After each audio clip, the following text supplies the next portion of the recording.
Buenas, queremos aprovechar nuestro episodio para, primero que todo, agradecer a toda la gente que nos está apoyando en Patreon y en las diferentes donaciones, porque ellos hacen posible este proyecto, ellos garantizan la continuidad de esto, los patrocinadores y toda la gente que nos está apoyando en Patreon y en donaciones. Queremos agradecer a todas las personas que nos escriben en redes sociales, que están permanentemente pendientes, que nos comentan, que nos cuentan. Queremos agradecer a la comunidad que está con nosotros, que nos apoya y que nos hace uno de los podcasts más reconocidos en este momento. A toda esta gente tan bacana, que nos está botando tan buena onda, que nos está impulsando a seguir adelante y a seguirles contando historias. Muchas gracias. Buenas.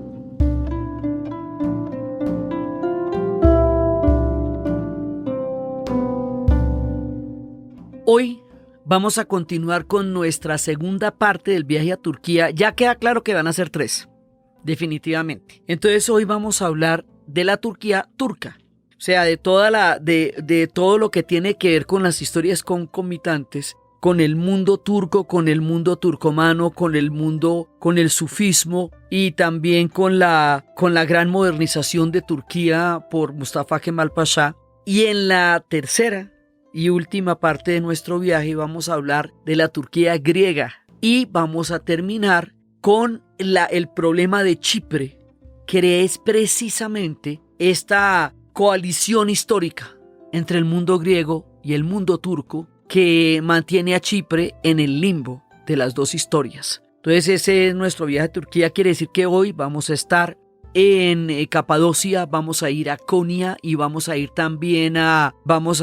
a Ankara, la moderna capital, y vamos a estar de todas maneras refiriéndonos permanentemente a Estambul, pero es básicamente lo que vamos a hacer hoy. Entonces, en el relato pasado describimos profundamente, pues no profundamente, pero mucho a Estambul. Digo no profundamente porque en Estambul uno puede ir muchísimas veces y como es tan compleja y como todas las capas de historia se encuentran allá, entonces, pero estuvimos fundamentalmente viajando todo el primer episodio de estos podcasts, fundamentalmente por la hermosa ciudad de Estambul y describimos algunas de sus maravillas y todavía nos quedaron cositas, ¿no? Porque habíamos hablado de la explanada de las mezquitas, que es el punto donde una explanada es como una especie de corredor, pero muy amplio, casi del tamaño de una plaza, pero es rectangular. Y alrededor de él están las grandes mezquitas. Está la explanada de las mezquitas. En la mitad de la explanada de las mezquitas hay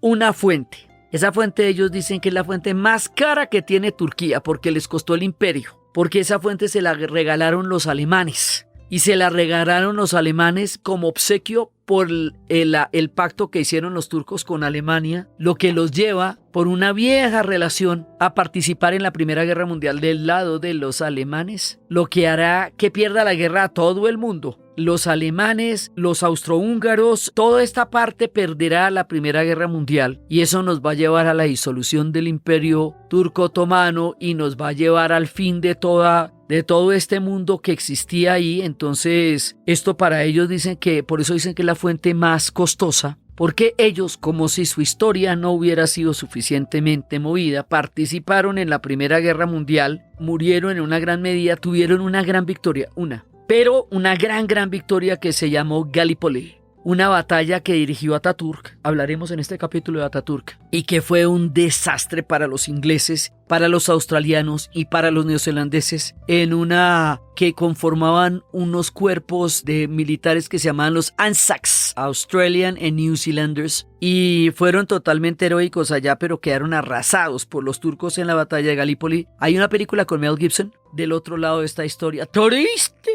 como ella sola, triste, pero que le cuenta a uno de la batalla de Gallipoli desde los ingleses y los neozelandeses y los australianos. Para los turcos es una gloria, la única que realmente tienen, porque después van a perderlo todo y va a ser muy difícil el destino de ellos después de la Primera Guerra Mundial y entre otras cosas después de la disolución del Imperio Turco Otomano, como había una gran cantidad de árabes, van a venir a nuestras tierras van a venir con el pasaporte del Imperio Turco Otomano, porque formaban parte del Imperio Turco Otomano y todavía no existían las naciones, los estados nacionales que se harían después de la repartición. Por eso, en Colombia, a los árabes se les dice turcos. Y no tienen, o sea, no de ninguna manera lo son. Ellos son libaneses, ellos son sirios, ellos son palestinos, ellos son de muchas partes de las diferentes naciones árabes, pero llegaron a Colombia en la época en que tenían el pasaporte del Imperio Turco Otomano. Entonces eso hace que en Colombia se les conozca como turcos y que haya sido una migración que es particularmente importante en la formación de Barranquilla y va a llegar hasta Neiva. Y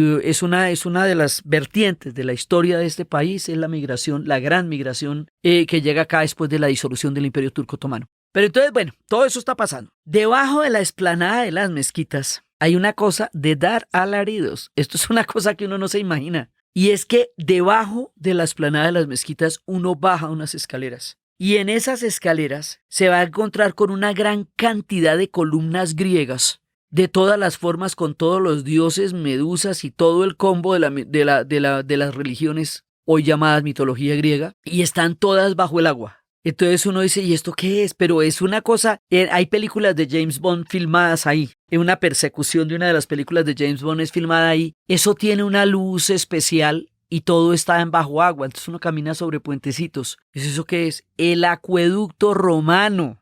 ¿No ve que esta gente también fue parte del Imperio Romano, fue el Imperio Romano de Oriente? Esto es absolutamente impresionante porque la base de las columnas puede tener la altura de una persona promedio, ¿sí? Y entonces la columna es gigantesca y están sosteniendo toda la explanada y el complejo de mezquitas que hay arriba.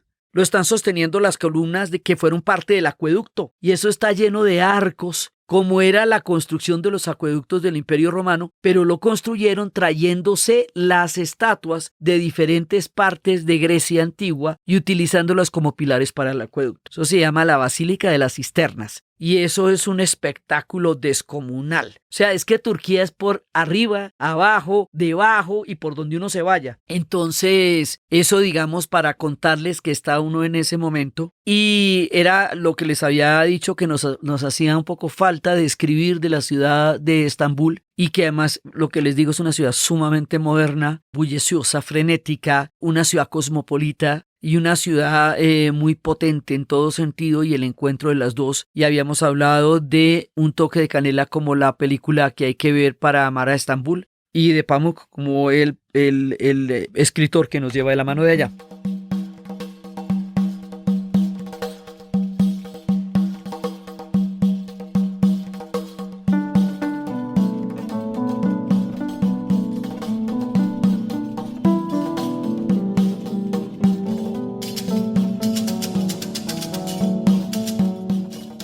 Entonces, en Estambul, de ahí nosotros vamos a salir para otro lugar completamente diferente. Y ese lugar, como todo lo que pasa en Turquía, como Turquía es tan contrastada, entonces nosotros vamos a ir a salir a otro lugar que no solamente queda en otra historia, sino que podría perfectamente quedar en otro planeta. Uno podría haberse ido para otro planeta y haber perdido el momento en que abordó la nave espacial para llegar a un fenómeno geológico que se dicen que fue una mezcla de glaciación y de terremotos, es como la explicación que hay, y esto da, después de un lago de sal grandísimo, uno atraviesa este lago de sal, ya estamos en Turquía central, adentro, y después de que uno ve como esa especie de lago de sal, empiezan a aparecer unas formaciones que les dicen las chimeneas de las hadas. Son unas formaciones digamos como si fueran conos, pero totalmente llenos de formas extrañas. No son de ninguna manera conos geométricos, sino que tienen unas formas completamente extrañas. Eso se llama Capadocia. Y ahí uno se le va el aliento. Y a eso se le llama las chimeneas de las hadas. Y allí, en ese lugar de una extraña y maravillosa formación geológica, debajo de las chimeneas de las hadas y ese lugar, además ese día nos tocó esa noche una luna así absolutamente llena, plena, impresionante, grande, y descubrirle, veníamos cansados, un viaje todo de Turquía es largo, todo en Turquía es lejos, y de pronto aparece esa luna y detrás de la luna la silueta de las chimeneas de las hadas. Eso fue una sensación absolutamente impresionante de haber abordado otro planeta, otro mundo. Y allá, en esas extrañísimas y diversas formaciones, pasan varias cosas. Una, que monta uno en globo.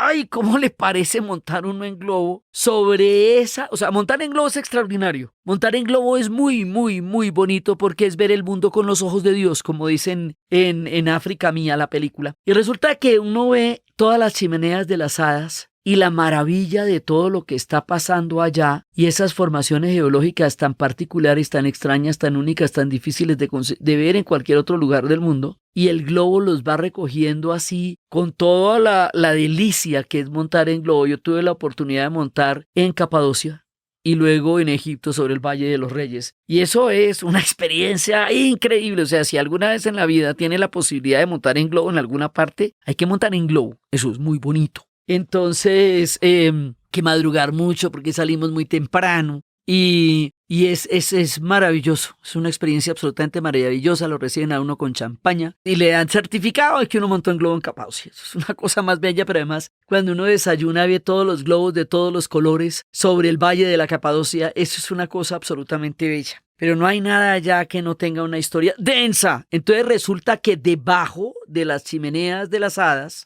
sucede que los cristianos, hemos hablado de un cristianismo muy, muy originario, o sea, un cristianismo anterior a la llegada del cristianismo a Roma, antes de que se convirtiera en doctrina. Entonces, ese cristianismo tan originario se va a ver enfrentado después a muchas persecuciones.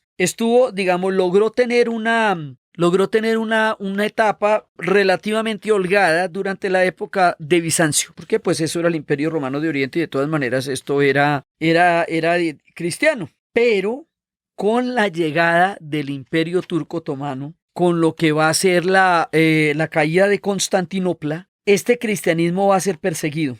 Y al ser perseguido, va a tener que ocultarse. No solamente de los turcos, pues de los árabes, de los turcos, de diferentes persecuciones, porque por acá unos se han perseguido a otros.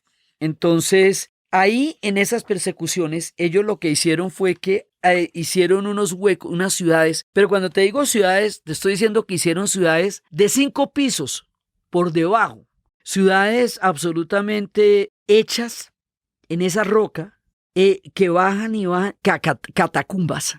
Y en esas catacumbas vivieron los cristianos durante las persecuciones, debajo de las chimeneas de las hadas. Entonces es un mundo que en la superficie tiene unas formaciones geológicas fascinantes y míticas y totalmente increíbles y maravillosas, y por debajo tiene ciudades subterráneas como catacumbas, que fue donde se ocultaron los cristianos durante las diferentes fases en las que hubo persecuciones a ellos.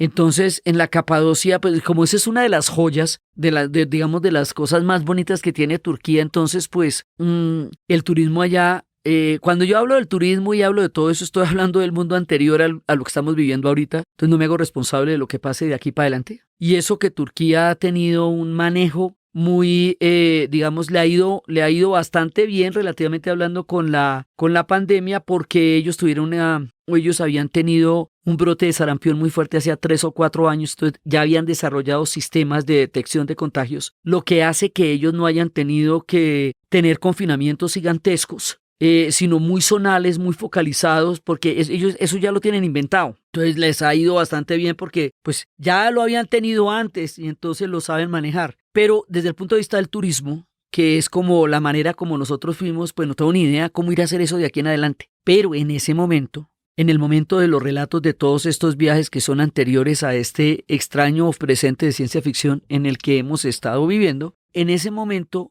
esto era la perla, o sea, la perla, digamos, como lo más impresionante cuando ellos lo quieren descrestar a uno, lo llevan a la Capadocia. Entonces, pues allá hay unas artesanías maravillosas, porque eso es otra, ¿no? La artesanía turca es de dar alaridos, eso ellos son unos, tienen estas mezclas tan maravillosas de toda esa cantidad de habilidades artísticas e históricas de miles de pueblos que han pasado por allá. Entonces, todo es bonito. Todo es bonito por allá y entonces este punto de Capadocia es cálido, misterioso, enigmático, romántico, geológicamente fascinante y las ciudades subterráneas son una pieza única sobre todo para nosotros que, digamos, nosotros los latinoamericanos tenemos un problema enorme con la memoria histórica porque nos fue borrada por una colonización bravísima que tuvimos, que a partir de la cual se reescribió una historia cuyo pasado estamos apenas empezando a recuperar.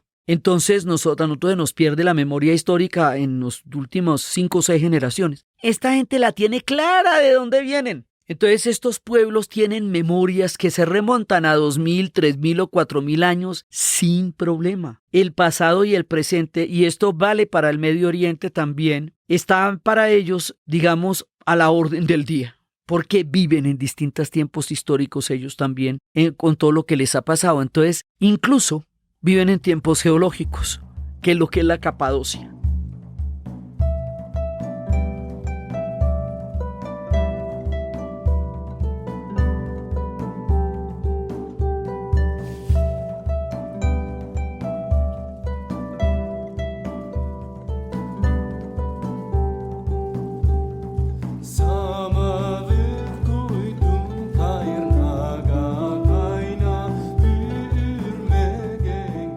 Entonces uno va a un lugar indescriptible, inimaginable y además no comparable con nada. Porque la Capadocia no es como cuando uno va, no, es como cuando uno va a ninguna parte. No hay ningún lugar así como la Capadocia, pues en el planeta. Entonces por la extraña formación de glaciación y volcanes, que es a lo que ellos les atribuyen esta particular formación geológica y como les digo, llega uno después de un mar de sal, entonces de un lago de sal. Entonces uno dice, bueno, Turquía es de una diversidad increíble, entonces yéndose uno para allá, después vamos a entrar como en uno de los platos fuertes. Hay 2 platos fuertes de este relato: la modernización de Turquía y al mismo tiempo los derviches de Konya, porque con los derviches de Konya yo tengo una historia personal que habría de proyectarse en el tiempo y en el futuro como una de las posibilidades espirituales a las cuales he tenido la fortuna de poder haberme asomado en el alma.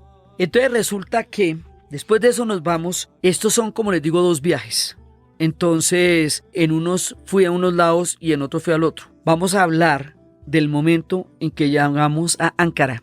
Y resulta que Ankara es el lugar donde nos vamos a encontrar con el mega recontrapersonaje Mustafa Kemal Pasha, conocido como Atatürk, el padre de los turcos, saliendo de las chimeneas de las hadas y de la persecución de los cristianos en las catacumbas por debajo de estas misteriosas y enigmáticas formaciones geológicas. Resulta que en Ankara pasa lo siguiente: en la batalla de Galípoli hubo un hombre que se distinguió por haber sido el planeador de esa batalla, que fue para los turcos fue una victoria de parteaguas, y para los ingleses y los Anzacs, los neozelandeses, fue una de las tragedias y de las batallas más aterradoras y trágicas de toda la Primera Guerra Mundial, donde hubo cosas tan terribles como en la Primera Guerra Mundial. Allí él, digamos, como el que estaba al mando de esa batalla era Atatürk. Entonces en ese momento, o sea, Mustafa Kemal, en ese momento él se hace conocer. Entonces este hombre, después de la disolución del Imperio Turco Otomano, al Imperio Turco Otomano se lo iban a repartir entre Inglaterra y Francia. Se lo repartieron al imperio. Y ya lo tenían en la olla con todo y pechuga, y se lo tenían repartido por presas, y la pechuga que le iba a tocar a los ingleses era Estambul, la mamacita, la ciudad maravillosa, pero a ellos sí les gusta pues lo más fino. Entonces cuando ya estaban saboreando lo que era repartirse el Imperio Turco Otomano, Atatürk va a recorrer Turquía y le va a proponer a los turcos: bueno, ¿ustedes están de acuerdo con que nos repartan a pedazos y con que nos vuelvan protectorados y todo eso que hacen los europeos cuando invaden un pueblo? Lo fragmentan, lo intervienen, lo desarticulan, lo rompen y luego después dicen que por qué será que hay tanto conflicto en la zona, sí, como vimos con los Balcanes. Entonces resulta que Atatürk convence a los turcos de que, bueno, hay que deshacernos del Imperio Turco Otomano, eso ya quedó atrás. Entonces hay 3 factores. 1, la rebelión de los jóvenes turcos, una nueva generación que quiere un proyecto histórico diferente para Turquía. 2, la Primera Guerra Mundial, Sí, ya con la Primera Guerra Mundial ya se acaba todo porque la pierden. Ganan Galípoli pero pierden la guerra. 3. La rebelión de los árabes. De todos los pueblos árabes, que es la que va a dirigir Lawrence de Arabia, que es la que van a apoyar los ingleses y los franceses, y cuando esa rebelión la ganan los árabes y triunfan y van a reclamar su independencia, han sido vendidos en un tratado por debajo de la mesa, un tratado secreto, el de Sèvres y el de Sykes-Picot, en el cual ellos, por un lado, les dicen que los están apoyando en una independencia, pero por el otro lado se los están repartiendo en un protectorado por debajo de la mesa, así como si nosotros, después de haber terminado nuestra gigantesca lucha de independencia, termináramos siendo un protectorado inglés. Y bueno, y entonces, ¿para qué hicimos toda esta vuelta tan larga? Entonces, el hecho de que a ellos les hayan robado y traicionado su independencia es lo que hace que todavía ellos estén reclamando todo eso y que más adelante surgiera el panarabismo. Por eso les digo que el imperio, la disolución del imperio es el origen de todos los males. Entonces está eso, la rebelión de los pueblos árabes, ¿sí? De donde va a salir el conflicto árabe-israelí y tú me dices todo lo demás, ¿sí? Entonces, en ese momento, cuando están en esas reparticiones, es cuando le prometen a los kurdos el Kurdistán y al mismo tiempo crean las fronteras en el mismo territorio donde a ellos les habían prometido el Kurdistán. Entonces los kurdos quedan traicionados y sin patria y quedan como minoría en todos los pueblos donde quedaron sobre las fronteras artificiales que se hicieron en la repartición del Imperio Turco Otomano. Así por delante se van repartiendo todo. Entonces, y fuera de eso, Grecia declara su independencia, lo vamos a ver la próxima vez, en el desorden de lo que pasó, lo cual genera una herida para los turcos muy grandes, porque para los griegos la herida era el haber formado parte del Imperio Turco Otomano, donde ellos nunca quisieron estar. En ese momento llega Ataturk y se levanta y dice: quien no esté de acuerdo con que nos quiten este país llamado Turquía y que haya un país llamado Turquía que me apoye, hace un ejército, vence a todo el mundo y crea un país. Y ese país, o sea, ese país es el proyecto de él. En ese sentido se nos puede parecer a Tito, en la medida en que Tito montó la Yugoslavia como un proyecto de país donde estaban todos los pueblos sumidos en la Segunda Guerra Mundial y uno de ellos era un estado nazi. Entonces esto estaba perdido todo. Entonces él en ese momento dice: vamos a crear la moderna Turquía, y él va a tener toda la credibilidad de la victoria militar que va a tener contra todos los invasores. Rompen el imperio, lo disuelven, consideran que los otomanos fueron traidores a la causa turca porque conestaron y digamos estuvieron de acuerdo con las reparticiones de los británicos y de los franceses. Entonces todo lo que es el imperio lo va a considerar parte de un pasado que ya no forma a Turquía y va a crear un país moderno. Y va a ser, entonces en Ankara hay un monumento, pero un monumento que es que desde la entrada hasta donde está el monumento hay un corredor de 1 kilómetro, con eso le digo. Y afuera hay un par de, digamos, de estatuas gigantescas que se llaman las fronteras del país. Y luego llega uno y está el monumento a Ataturk. Y el monumento a Ataturk tiene las reformas. Se recomienda muchísimo un documental que en estos días se están dando en la Deutsche Welle, que se llama Ataturk y que cuenta muy detalladamente la historia de este hombre. Entonces, las reformas son la adopción de una constitución, el cierre de las madrasas, de las escuelas religiosas, la abolición de la charia, que era la ley islámica, la prohibición del fez, que es el sombrero, la introducción y del velo, la introducción forzosa a la vestimenta occidental. Ahí también van a declarar ilegales las órdenes derviches, de las cuales vamos a terminar hablando ahora. La abolición de la poligamia y el divorcio por repudio o introducción del matrimonio civil. Este es muy importante, la sustitución del alfabeto árabe por el alfabeto latino. Los turcos hablan turco, pero lo escribían en árabe. Entonces ya no lo van a escribir en árabe, lo van a escribir en turco. ¿Por qué lo escribían en árabe? Porque los árabes eran un pueblo muchísimo más avanzado que los turcos cuando los turcos los invadieron y formaron este enorme imperio militar y este enorme imperio administrativo. Entonces toman el alfabeto de los árabes, se hacen musulmanes, creen en el Corán, y el Corán está escrito en árabe, porque en árabe fue que inspiró a Alá, a Mahoma, para escribir las 114 suras. Entonces, pasar al alfabeto latino es una ruptura brutal con el pasado, pues tanto que las siguientes generaciones no saben en qué están escritos sus textos sagrados. Así es de bravo una reforma de alfabeto. Dice: para que la lengua turca se conozca en Occidente, habremos de cambiarnos al alfabeto latino, para que la modernidad de la Europa los pueda leer a ellos. El primer derecho, como les conté, es muy importante el tema de las mujeres en Ataturk, porque el hombre es tan avanzado en su época que este haría lo que en la actualidad llamaríamos una política de género.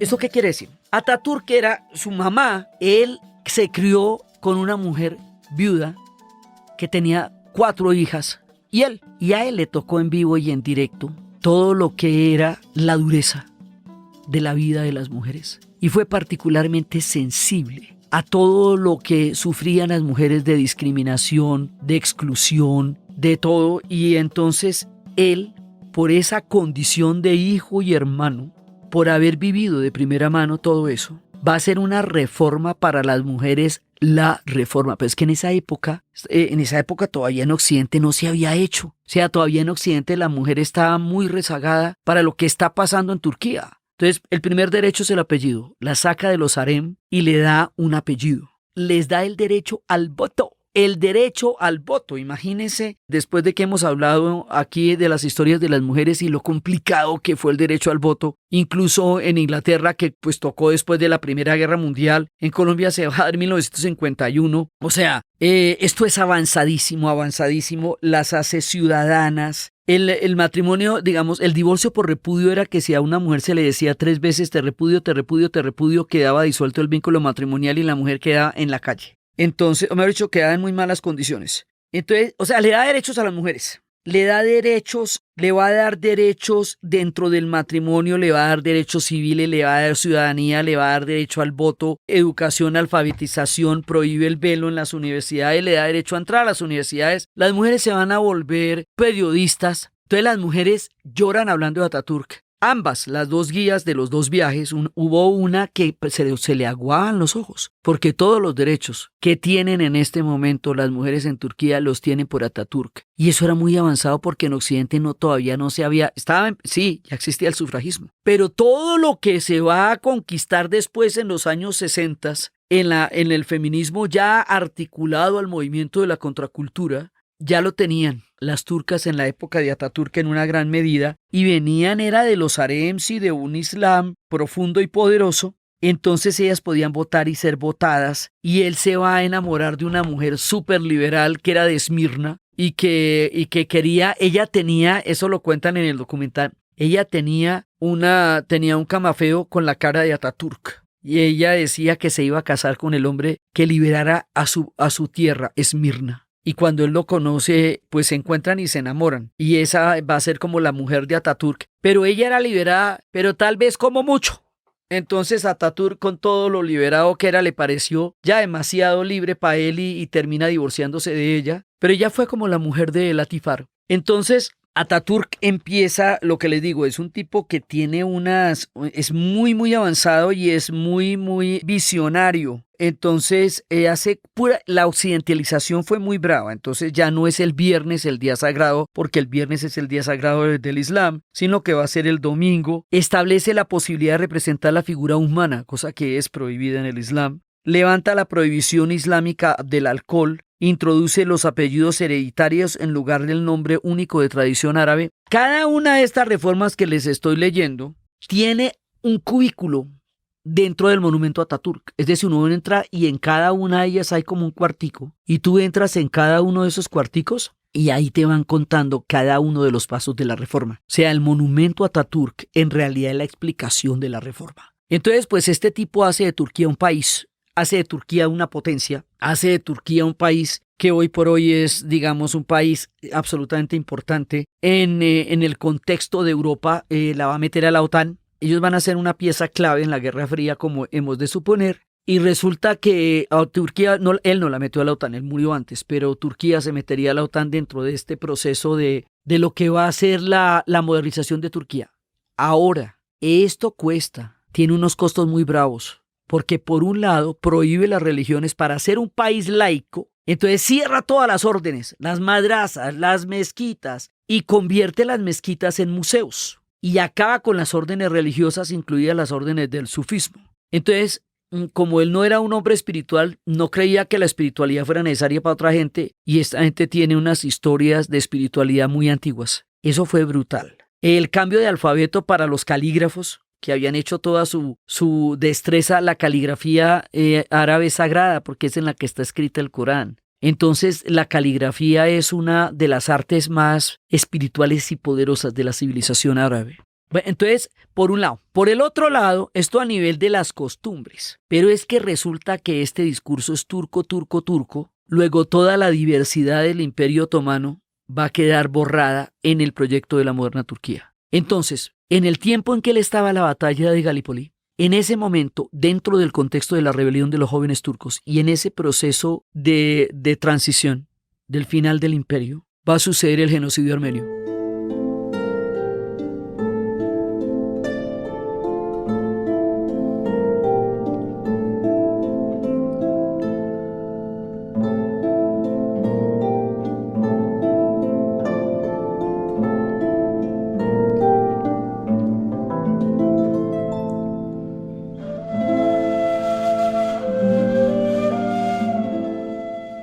Porque el proyecto turco excluye a todos los demás, como sucede sobre el lugar donde estaban todos los demás, pero en la medida en que eso era el Imperio Turco Otomano, no había problema, porque era un imperio muy grande. Entonces, pues sí, ahí había armenios y había kurdos, de alguna manera análoga, como podemos decir que no había problema que Crimea quedara en Ucrania o quedara en Rusia cuando era la Unión Soviética, porque finalmente estaba en la misma casa. Pero cuando parten palitos y separan cobijas, y Ucrania queda separada de Rusia y Crimea queda en Ucrania, ahí es cuando se le paran los pocos pelos que tiene a Putin y empieza la idea de retomar la Crimea, que es estratégica para el Mar Negro. Haga de cuenta. Entonces, los armenios, que estaban allá desde hacía muchísimo tiempo, los armenios son súper antiguos, ¿sí? Y los armenios han estado allá desde el principio de los tiempos, ¿sí? Ellos llegaron en el siglo XIII antes de Cristo, formaron un reino de Urartu en el siglo V antes de Cristo. Después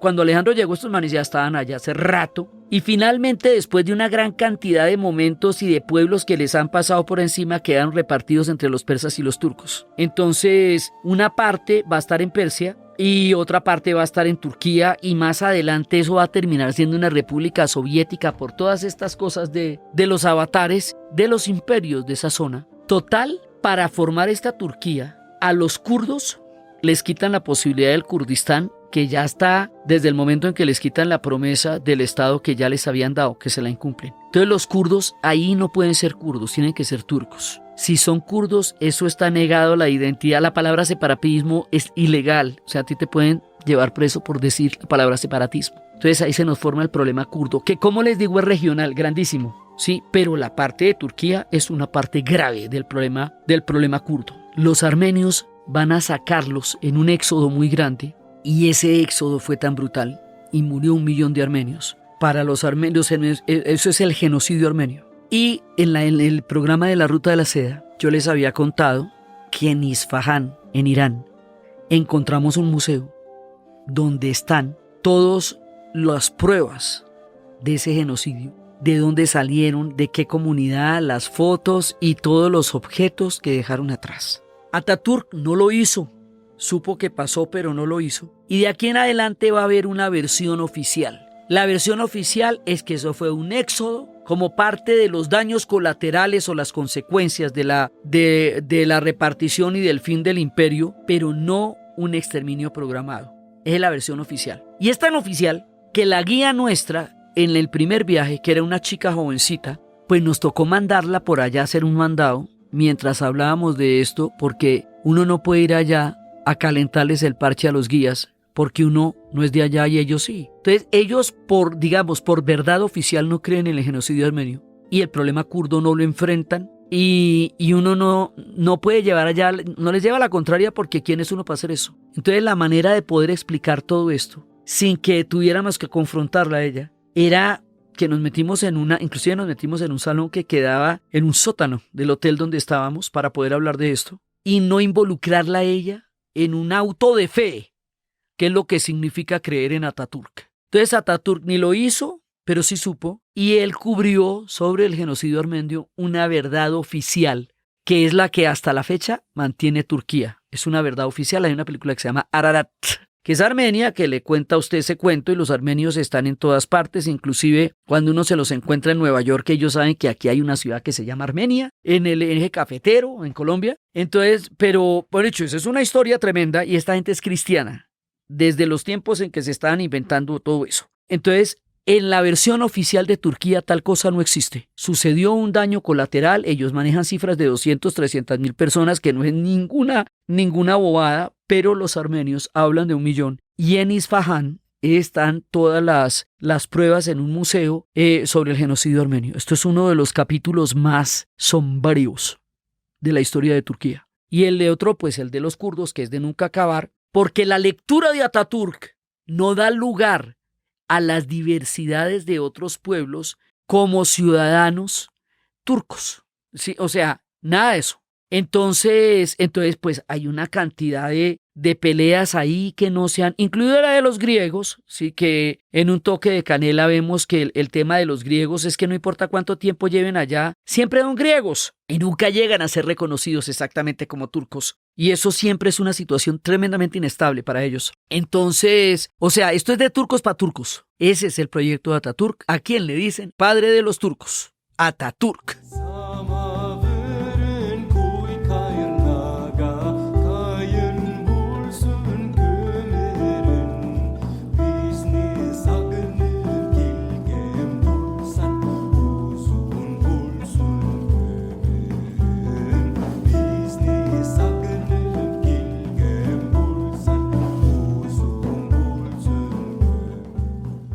Entonces esto tiene de ancho como de largo, porque tiene todas estas ventajas, toda esta grandeza, todo este amor, toda esta credibilidad, toda esta fe, toda esa gratitud y todo ese odio. Y las dos. Una figura tan polémica como la que en este momento es Erdogan, que es muy temido, además que es una persona que está islamizando el país, rompiendo el carácter laico, quebrando las cortes constitucionales, tratando de echar para atrás el proyecto de Ataturk. Ahí, o sea, Erdogan es un personaje muy cuestionado en este momento porque tiene además un autoritarismo muy particular, pero Erdogan no se explica sin todas esas heridas culturales que dejó atrás Ataturk en la modernización de Turquía. Digamos, eso también pasa. ¿Para dónde vayan con Erdogan? No lo sabemos todavía.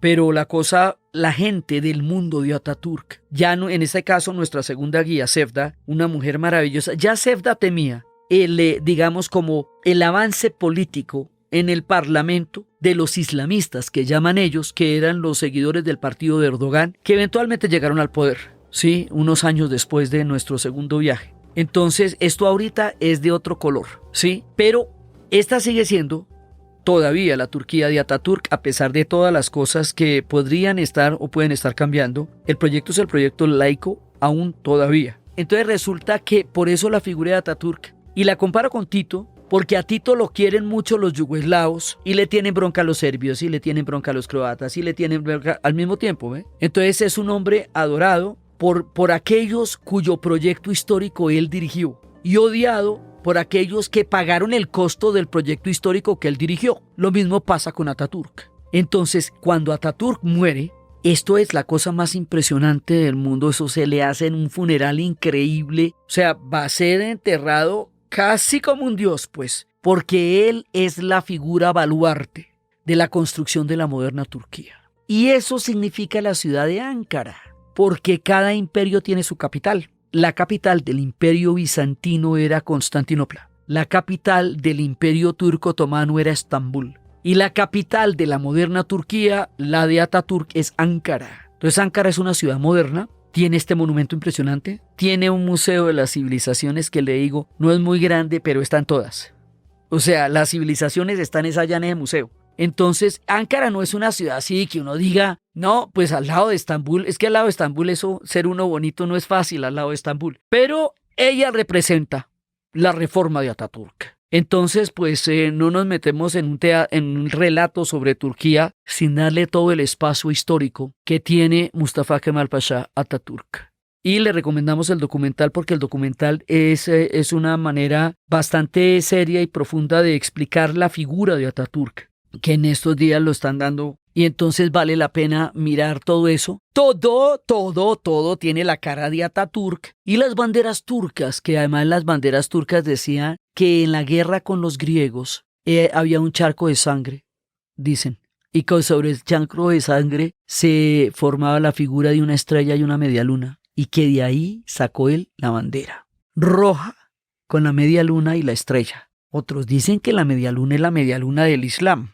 Pero el proyecto de él es esa bandera. Entonces pues el nacionalismo turco es una cosa muy seria y muy poderosa y la palabra separatismo, como les digo, no la pueden nombrar. Entonces todo eso es Turquía, porque en su diversidad también es increíblemente compleja y tiene todas esas heridas, y el arqueólogo con el que fuimos en las primeras excavaciones nos decía, si le diéramos a los kurdos el Kurdistán, y si le diéramos a los armenios la Armenia, y si le diéramos a los balcánicos lo de los Balcanes, ¿dónde viviríamos los turcos? Y los turcos somos 80 millones. Entonces, o sea, el mapa no alcanza, es el mismo mapa para unos y para otros, ¿sí? Como hablábamos en los Balcanes. Entonces, pues mira a ver, ¿cómo le hacemos? Entonces, es tan grande como grandes son sus cicatrices.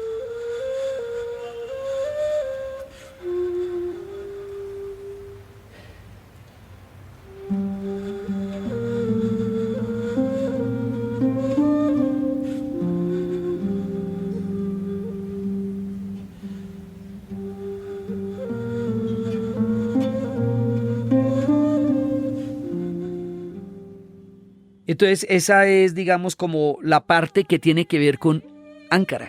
Ustedes han venido escuchando a lo largo de este episodio una música de flautas, una música espiritual, una música particular que no es exactamente ni una música que responda a la moderna Ankara, y es una música mucho más allá de lo que hemos escuchado en la música que tradicionalmente estamos identificando con la música turca.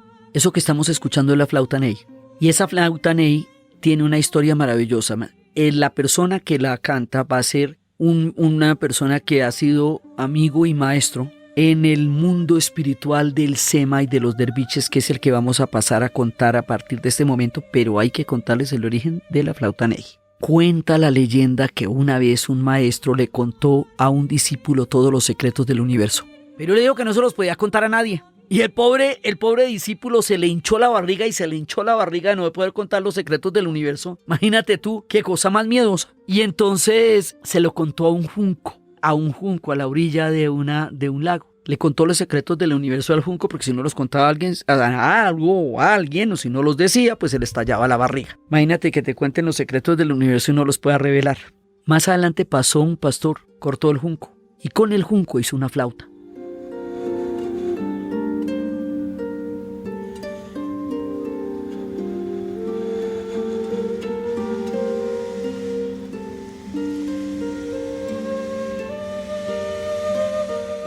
Y cuando empezó a tocar la flauta y la tocaba de esa manera tan dulce, un día la flauta llegó a los oídos del maestro, y el maestro entendió que en esa flauta estaban en su melodía contenidos todos los secretos del universo. Y ese es el origen de la flauta ney. Y esa es la flauta que estamos escuchando. Juan Ibrahim es el que la toca, también el compositor de música otomana y un maestro que se ha formado en las artes espirituales de Turquía, y gracias al cual conocemos y viviremos en el futuro, porque yo lo conocí a él después de los 2 viajes a Turquía y entré con él en el mundo del Sema y la danza de los derviches y la espiritualidad de esta oración en movimiento.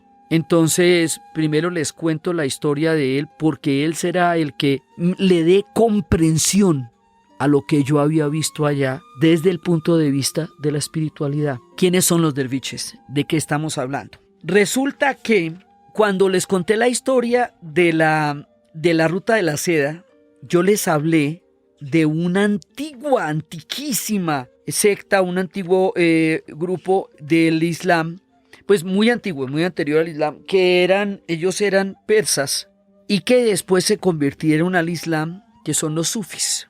Estos sufis en Persia después fueron perseguidos, sobre todo durante diferentes épocas de islamización, porque aquí va a haber, mucha gente la van a perseguir. Eso va a ser una constante de unos y de otros en la formación de toda esta Turquía tan supremamente diversa que hay. Entonces, ellos realmente van a poder vivir toda su espiritualidad y toda su grandeza es en Turquía. Pero ellos van a estar por todo lo que hoy llaman el Medio Oriente. Sí, porque es que uno sí se los va a encontrar. La primera vez que yo los conocí, los vi en Alepo, en la hermosa Siria, antes de que la historia acabara con ese baluarte del universo, la civilización y el conocimiento que era el país llamado Siria. La conocí en el 2005 y la primera vez que los vi danzar fue en la misteriosa y maravillosa ciudad hoy destruida de Alepo. Una de las ciudades más tiempo habitadas en la historia del mundo. Más de 7.000 años ininterrumpidos ha tenido Alepo, gente habitándola. Pero usted los va a encontrar en muchas partes. Entonces resulta que en nuestro capítulo de Turquía, los hablé también en la Ruta de la Seda, que los va a conocer Leonor de Aquitania en las cruzadas, y va a llevar la influencia de los sufis a Occidente, y ese será el origen del amor romántico y de las cortes de amor y todo eso hablamos en la época de la Ruta de la Seda. Ahora estamos hablando de los mismos, pero en lo que tiene que ver con Turquía. Porque en Turquía está su historia principal. Porque un hombre de origen afgano, nacido en 1207, y muerto en 1273, fundó la orden de los sufíes en Turquía. Un poeta místico llamado Jalal al-Din Mohammed Rumi va a llegar a la ciudad donde viene nuestro siguiente destino, por el cual estoy contando esta historia, Konya. Hay una ciudad en el centro de Turquía que se llama Konya. Allá hay un museo que durante mucho tiempo fue un templo. Ese es el templo y donde está el mausoleo de Mevlana. A Rumi lo vamos a llamar Mevlana. Sí, y entonces esto se va extendiendo por el Imperio Otomano, porque también el hecho de que ellos hayan tenido su florecimiento en Turquía y Turquía sea el Imperio Otomano, pues hace que la orden se vaya a conocer por muchas partes. Sus seguidores se llaman Mevlavíes y están en todas partes, y esa orden está entre Konya y Estambul. Entonces, ¿quiénes son ellos? Esto es lo más interesante y lo más bonito. Lo que hace Mevlana él va a fundar la orden de los danzantes, que son los derviches. Los derviches se mueven en la dirección de los planetas, se llaman los girófagos, y hay uno en el centro que es el Sol y los demás son los planetas. ¿Qué tiene esto de interesante? Que estamos en 1273. O sea, esto ya es una mirada heliocéntrica del cosmos, muchísimo antes de Copérnico y Galileo. ¿Ah? ¿Cómo la ve? Estos manes ya saben que existen las órbitas y por dónde se mueven y giran en el sentido del universo. Sí, que esto es en sentido contrario a las manecillas del reloj. Entonces fundan la orden de los derviches. Y los derviches danzan. Esa danza es una oración. La danza, tienen este sombrero cónico que tienen, es para que la mente no se llene de todos esos pensamientos, sino que se pueda encontrar en estado de oración y de trance. Ellos salen con una capa y esa capa se va a quitar. Con eso se quitan todos los pesos de lo mundano y quedan puestos con este traje blanco. Y primero cruzan los brazos y empiezan a girar con un pie puesto sobre el otro. El dedo gordo del pie derecho sobre el dedo gordo del pie izquierdo. Esto tiene una razón bellísima. Una noche Mevlana y iban a danzar y a danzar, pero era invierno. Se había acabado la leña, la chimenea no iba a alcanzar y el frío iba a ser muy difícil en esa noche. Entonces dijeron, ¿qué hacemos, maestro? Entonces Mevlana le dijo a uno de los alumnos que metiera las piernas entre la chimenea. Y el pelado fue y metió las piernas entre la chimenea. El fuego alcanzó toda la noche. Se pudo girar todo el tiempo. Al otro día por la mañana, cuando le retiraron las piernas al discípulo de la chimenea, las piernas estaban intactas, no le había pasado absolutamente nada. Solamente los dos dedos gordos de los pies, el dedo gordo del pie, estaba rostizado. Entonces el maestro le dijo, ese es el tamaño de tu duda. Y por eso además es muy importante poner ese dedo sobre el otro, porque ese giro, si tú no estás totalmente concentrado, te mareas. Entonces, el ojo tiene que estar sobre un punto fijo y eso tiene digamos como un equilibrio, porque es muy importante que ese giro te lleve más allá del acto mismo de girar, para que puedas trascender el movimiento y convertirte en una especie de pararrayos que conecta la fuerza de la divinidad con la fuerza de la tierra. Entonces por eso con una mano se recibe toda la fuerza del universo y con la otra mano se da a la tierra. Entonces ese giro es una oración y esa oración es un trance.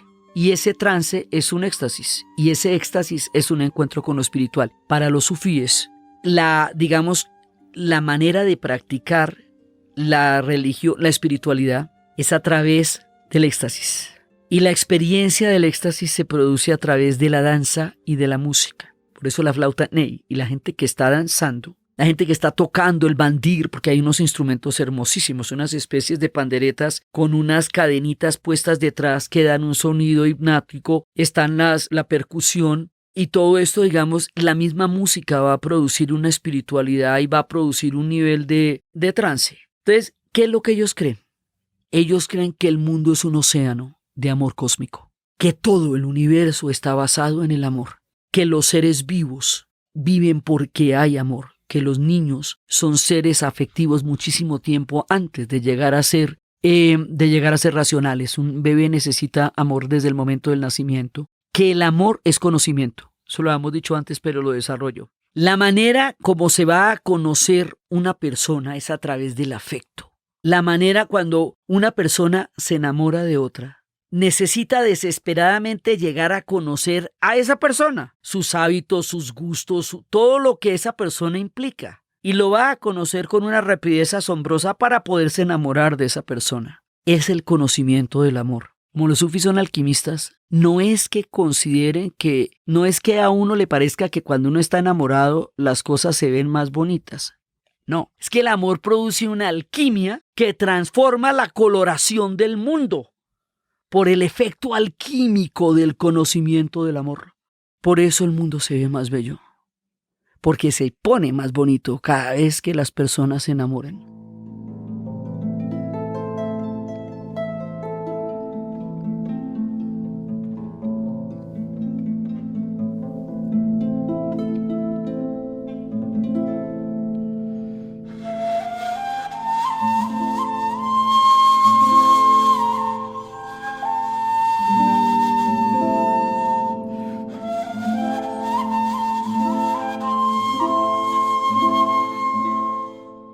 Entonces, ese mismo conocimiento es el que genera el amor entre los amigos. Por eso es que tú puedes decir que un amigo no le gustó mucho el comentario a fulanito. ¿Por qué? Es que yo lo conozco. Yo sé que no le gustó. Pero ¿qué dijeron? No, es que yo me lo conozco. ¿Qué es eso? Es el conocimiento del amor. Es eso que sabe hasta los niveles de detalle más imperceptibles los sentimientos de una persona con la cual tú has tenido uno de los vínculos más sagrados que uno puede tener en la vida, la amistad.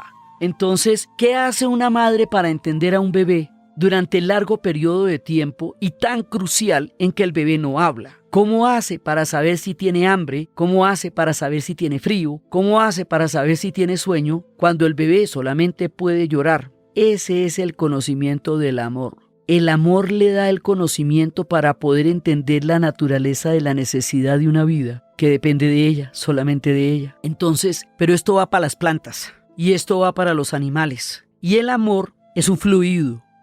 Puede estar en muchos lugares. El amor no es un stock, no es acumulativo. Entonces, al amor hay que estarlo regando como a las maticas y como a la amistad, porque si no el amor se desvanece. Si no se riega, si no se está constantemente alimentando. Por eso cuando una persona insiste en que la quiera, el que no le da la hora o la que no le da ni la hora, el problema no es del amor, el problema es de ella. Porque el amor es un fluido. Entonces resulta que todo esto nos va a dar una espiritualidad que se va a expresar a través de la poesía. Y para ellos el mayor de los amores es el amor a la divinidad. Eso lo puede llamar Alá, pero no necesariamente se agota en el nombre de Alá.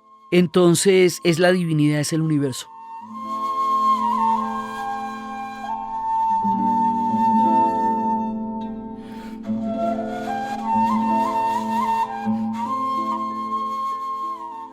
Entonces resulta que la manera como todo este conocimiento del amor se expresa es a través de la poesía, y la forma más elevada de amor es la forma de amor a la divinidad. Y todo lo que se ofrece en una danza, en un sema, se ofrece a la divinidad. Entonces se hace uno con el universo, se hace uno con la música, se hace uno con los planetas a través de la danza que recibe la creación y el don del universo. Esos son los sufís. Entonces no son una religión. Por eso también los van a perseguir muchísimo, porque como no son una religión institucional, y Mevlana es su maestro inspirador. Entonces, pues hoy por hoy Konya es un museo. No podría ser un templo en el sentido estricto de la palabra, porque dentro de las reformas de Ataturk, en un momento dado también se cerraron las órdenes derviches. Pero hoy por hoy, ellos sí pueden, y uno los puede ver, y eso es una de las cosas más alucinantes que uno puede ver en Turquía. Uno puede ver esa danza, lo puede ver en Konya, lo puede ver en Estambul, y es público, se puede ver. Digamos, hoy por hoy siguen siendo una cosa muy importante dentro de la cultura turca. Y son de una espiritualidad muy poderosa. Hay órdenes sufíes en Egipto, hay órdenes sufíes en Siria, hay órdenes sufíes en muchas partes. Y son los creadores, digamos, los creyentes en esta forma de amor universal. Y también, eso lo habíamos hablado antes, también cuando entre la doctrina, la racionalidad debe mediar el afecto. O sea, si una persona es demasiado racional, puede ser dura si el amor no ilumina su razón. Si una persona es demasiado creyente, puede ser fanática si el amor no ilumina su fe. El punto, el puente de la compasión entre la fe, la razón y la doctrina es el amor. Y si no está ahí, no hay compasión ni cariño, entonces se puede presentar la dureza, o desde la razón o desde la fe, que no puede comprender el sentimiento y la naturaleza de los otros.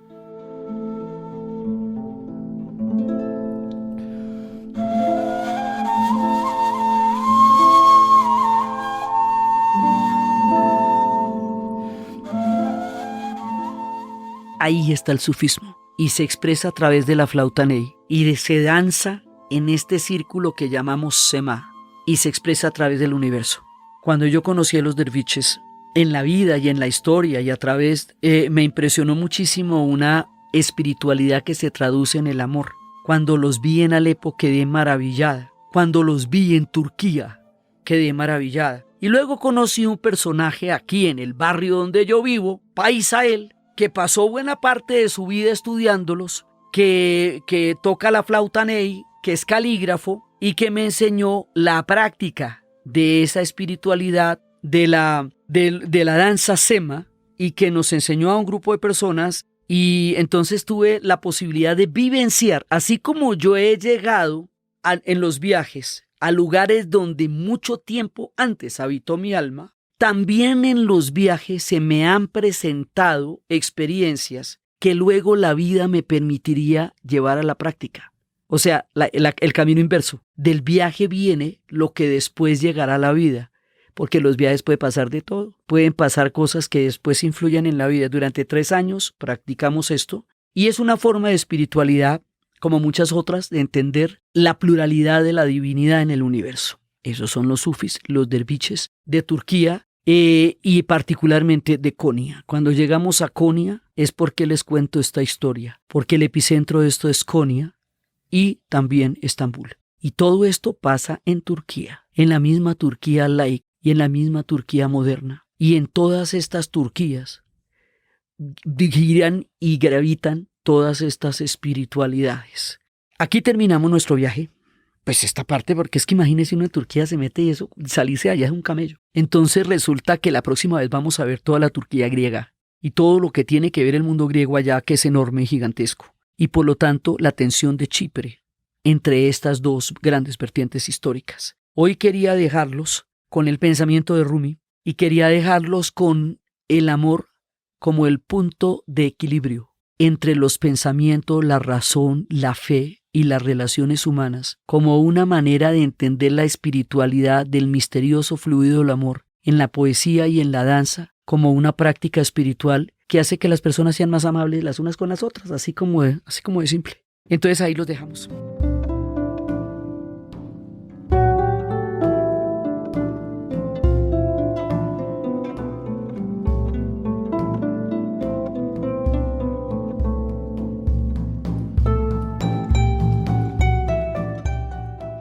Entonces, desde los espacios de la hermosa Estambul, de la Capadocia, de las chimeneas de las hadas, de las ciudades secretas, de los pueblos cristianos en las catacumbas, de los derviches en Konya, de la reforma de Atatürk, del voto de la mujer, del cambio del alfabeto, del fin del imperio turco otomano, de la nostalgia que eso implica, del dolor de los kurdos y la memoria de los armenios, de la maravilla de Turquía, y de todo el mosaico colosal de civilizaciones que aún estamos construyendo por piezas para siquiera imaginar una tierra donde todo esto sea posible. En la narración, Diana Uribe, y para ustedes feliz día, cualquiera que ese día sea.